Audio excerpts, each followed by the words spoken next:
San Francisco, TEDx. Oh my God, blinding light. Hi everybody, how are you? Fine? Oh my gosh. Okay, so my name is Mel Robbins, and for the last 17 years, I have done nothing but help people get everything that they want. Within reason, my husband's here. And so I've done it in the courtroom, in the boardroom, in the bedroom, in people's living room, whatever room you want to be in. If I'm there, I will help you get whatever you want by any means necessary. For the last 3 years, I host a syndicated radio show. 5 days a week, I go live in 40 cities, and I talk to men and women across America who feel stuck. Do you know that a third of Americans feel dissatisfied with their lives right now? That is 100 million people. That's insane. And I've come face to face with it in this new show that I'm doing, which is also insane. It's called In-Laws. I move in with families across America. You guessed it, who are at war with their in-laws. We move them into the same house. I verbally assassinate everybody. We open up Pandora's box, and I get people to stop arguing about the donuts and who's hosting Thanksgiving dinner and talk about the real stuff. And that's what I want to talk to you about. I'm here for you.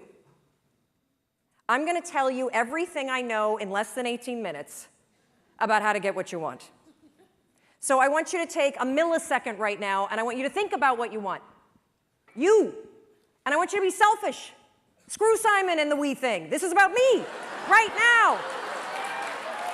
Sorry, Simon. What do you want? And here's the deal. I don't want it to sound good to other people.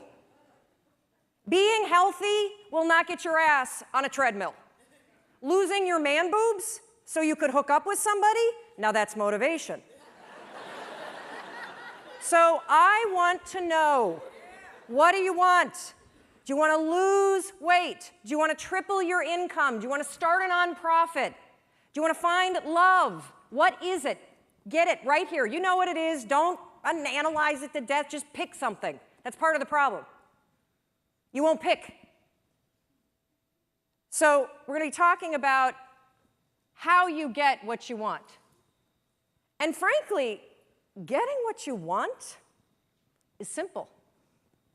But notice I didn't say it was easy. It's very simple. In fact, if you think about it, we live in the most amazing moment in time. So that thing that you have up here, whatever it may be, you want to use healthy eating to cure your diabetes, you want to figure out how to take care of the elders and start a new hospice center, you want to move to Africa and build a school, guess what? You could walk into a bookstore right now and buy at least 10 books written by credentialed experts on how the hell you do it. You could Google it, and you could probably find at least, I don't know, 1,000 blogs documenting the step-by-step transformation that somebody else is already doing. You can find anybody online and cyberstalk them. You can just walk in their footsteps and let them, just use the science of drafting. Follow what everyone else has done, because somebody else is already doing it. So why don't you have what you want? When you have all the information that you need, you have the contacts that you need, there are probably free tools online that allow you to start a business or join a group or do whatever the heck you want. It all comes down to one word.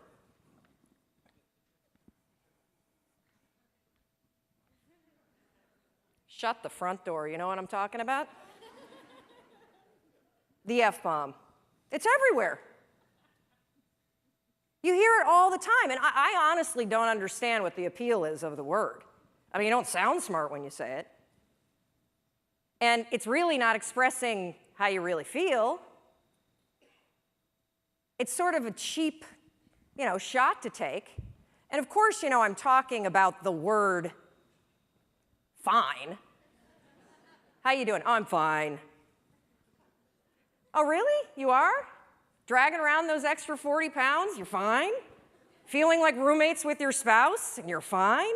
You haven't had sex in 4 months? You're fine? Really? I don't think so. But see, here's the deal with saying that you're fine. It's actually genius. Because if you're fine, you don't have to do anything about it. But when you think about this word fine, it just makes me so angry. I mean, here we are at a conference about being alive, and you're going to describe the experience of being alive as fine? What a flimsy and feeble word. If you're crappy, say you're crappy. If you're amazing, say you're amazing. Tell the truth. And this not only goes for the social construct, oh, I don't want to burden you with the fact that I hate my life, or, hey, I'm amazing, but that would make you feel terrible. The bigger issue with fine is that you say it to yourself. That thing that you want, I guarantee you, you've convinced yourself that you're fine not having it. That's why you're not pushing yourself. It's the areas in your life where you've given up, where you've said, oh, I'm fine. My mom's never going to change, so I just can't have that conversation. I'm fine. We got to wait until the kids graduate before we get divorced, so we'll just sleep in separate bedrooms. I'm fine. I lost my job. I can barely pay my bills, but whatever. It's hard to get a job. And, one of the reasons why this word also just annoys me so much is scientists have calculated, oh yeah, I'm coming down. Scientists have calculated the odds of you being born. That's right. They've crunched the numbers. I see you up there. They've crunched the numbers on you. Yeah, no, you guys standing up, you want to sit down for this. They've crunched the numbers on you being born. And they took into account all of the wars and the natural disasters and the dinosaurs and everything else. And do you realize that the odds of you, yeah, right here, put your computer away, stand up for me, Doug. So the odds of Doug here, turn around, say hi to everybody. The odds, of Doug being born at the moment in time he was born to the parents you were born to with the DNA structure that you have, 1 in 400 trillion. Isn't that amazing? I'm so lucky. Yes. You're not fine, you're fantastic. You have life-changing ideas for a reason, and it's not to torture yourself. Thank you. Thank you, Doug. And Christine was right when she said all of you could be on stage, because all of you, we're all in this category. 1 in 400 trillion. All day long, you have ideas that could change your life, that could change the world, that could change the way that you feel. And what do you do with them? Nothing. Oh, hopefully I won't moon you. You didn't pay for that.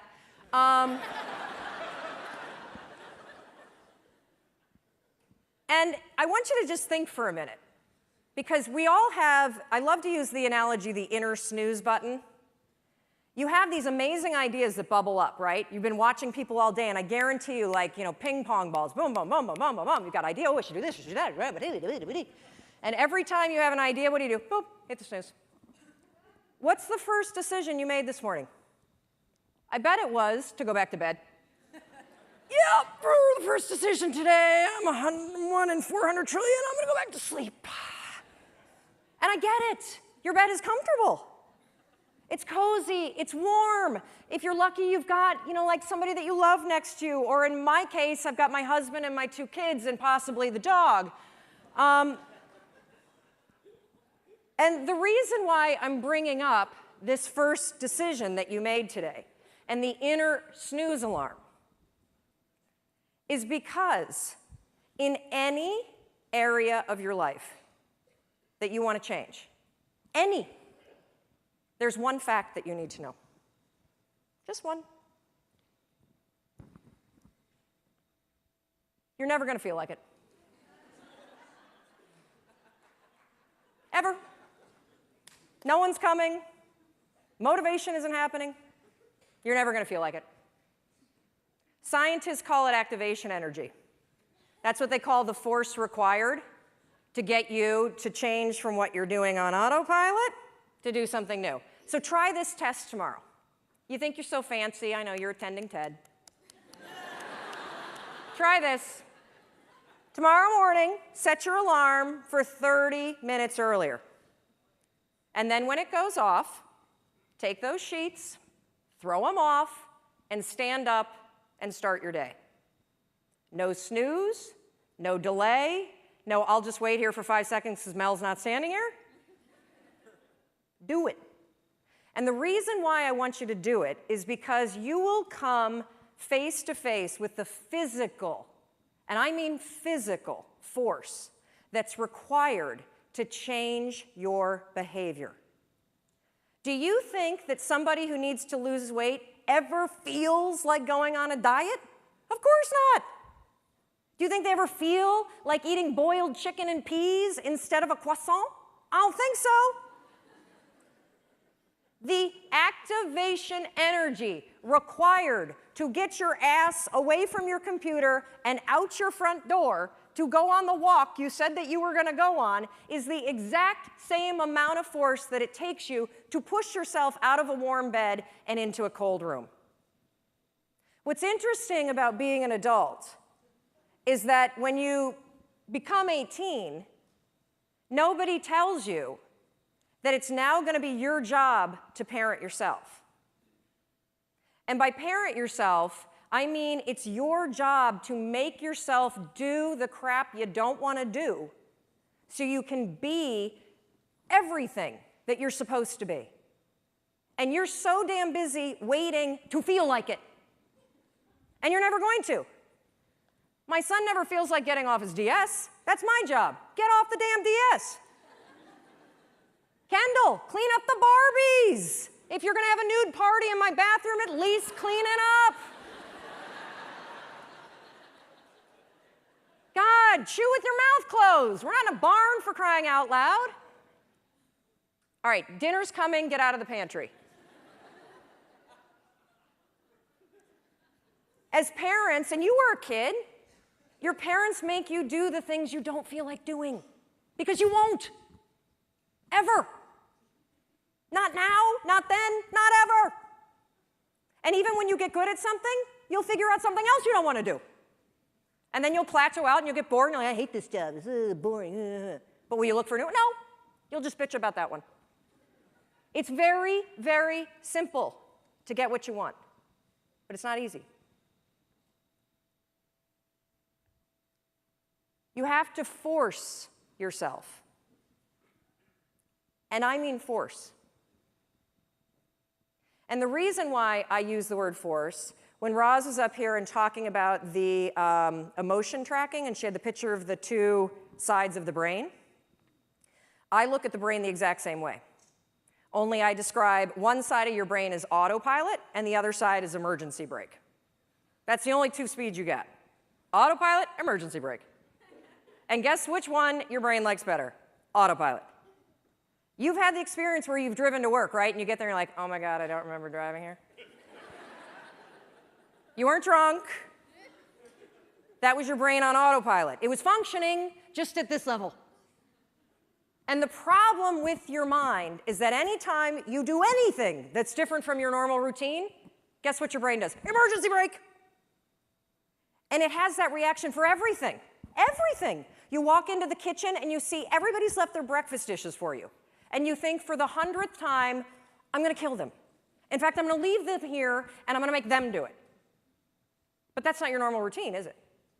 So your mind goes, emergency brake. And you go right into autopilot. I'll just load it and be pissed and then not have sex. That's what I'm going to do.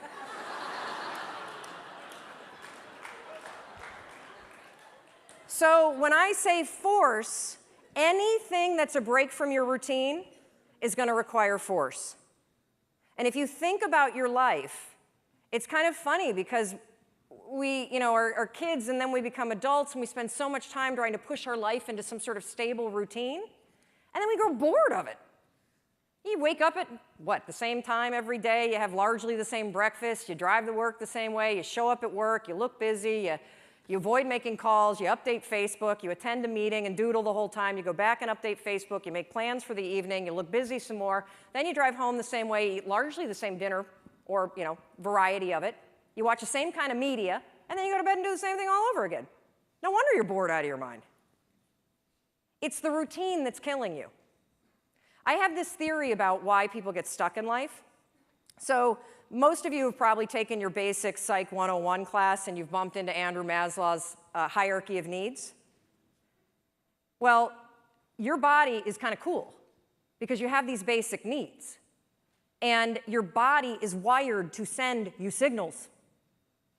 If you are hungry, if you need food, what do you feel? If you need water, what do you feel? If you need sex, what do you feel? Thank you. I think when you feel stuck or dissatisfied in your life, it's a signal. And it's not a signal that your life is broken.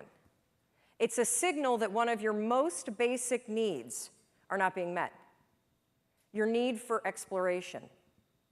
Everything about your life, about your body, grows. Your cells regenerate, your hair, your nails, everything grows for your entire life. And your soul needs exploration and growth. And the only way you'll get it is by forcing yourself to be uncomfortable. Forcing yourself to get outside. Out of your head, thank you. If you're in your head, you're behind enemy lines. That is not God talking, okay? It's not. In fact, if I put a speaker on it and we broadcast what you say to yourself, we would institutionalize you. You would not hang out with people that talk to you the way you talk to yourself. So get out of your head. Your feelings are screwing you. I don't care how you feel. I care about what you want. And if you listen to how you feel when it comes to what you want, you will not get it. Because you will never feel like it. And you need to get outside your comfort zone. It's not about taking risks, it's about getting outside your comfort zone. Those first 3 seconds when you push yourself out of bed, they blow. But once you're up, it's great. Those first 3 seconds when you're sitting here in a studio or a stadium like this and somebody says, get up and come dance, and you think, oh, I should do that. And then you're like, oh. That experience that you had where you had the impulse to do it, and then you didn't do the activation energy required to force yourself, your emergency brake got pulled. I'm sitting right here. I'm not going up with those crazy people. I don't like to dance. But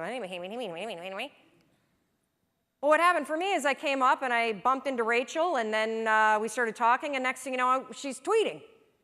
And we're friends, and boom, get outside. That's where the magic is. That's where the 1 in 400 trillion exists. So everything I do, wait, okay, this is the last part, sorry. So one more thing that you can use, I call it the 5-second rule. Your mind can process a facial expression in 33 milliseconds. It can move pretty damn quick. The other thing that it does very quickly is if you have one of those little impulses that are pulling you, if you don't marry it with an action within 5 seconds, you pull the emergency brake and kill the idea. Kill it. If you have the impulse to get up and come dance while the band is playing, if you don't stand up in 5 seconds, you're going to pull the emergency brake. If you have an impulse about you were inspired by somebody's speech today, and you don't do something within 5 seconds, write a note, send yourself a text. Anything physical to marry it with the idea, you will pull the emergency brake and kill the idea. Your problem isn't ideas, your problem is you don't act on them. You kill them. It's not my fault. It's not anybody's fault. You're doing it to yourself. Stop it. I'm counting on you.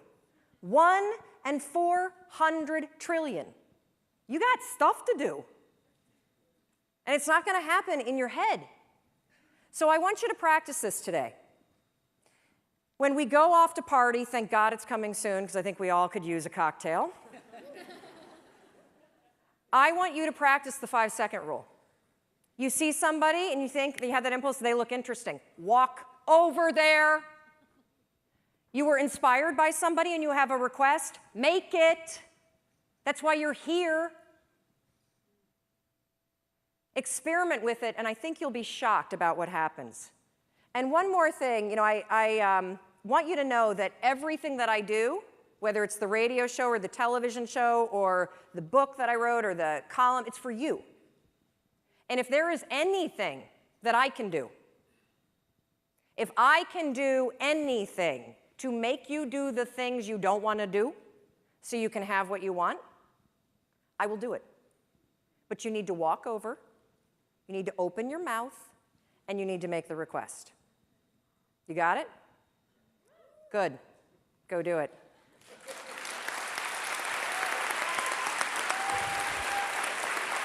Thank you. Thank you. Yes, stand up. You have the impulse.